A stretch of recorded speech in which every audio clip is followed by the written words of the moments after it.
Sa ngalan ng Ama at ng Anak at ng Espiritu Santo. Amen.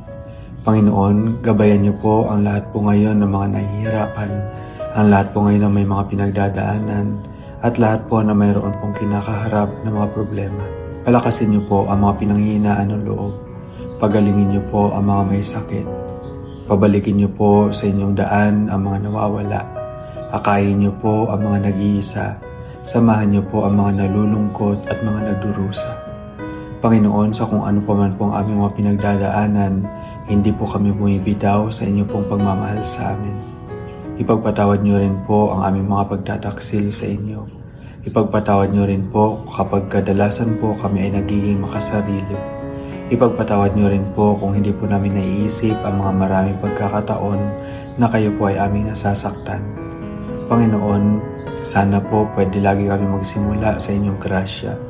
Sana po turuan niyo po kami lagi na magsimula sa inyong pong pagmamahal sa amin. Alam niyo po ang lahat-lahat sa amin, Panginoon, at alam niyo rin po kung gaano namin kayo kamahal. Huwag niyo po kaming iwanan, Panginoon. Huwag niyo po sana kaming pababayaan. Ang lahat po ng aming mga panalangin ay sinusuko po namin sa inyo dahil kayo po ang nakakaalam ng lahat ng makakabuti sa amin. Ito po ang aming dalangin. Amen. Sa ngalan ng Ama, ng Anak, ng Espiritu Santo. Amen.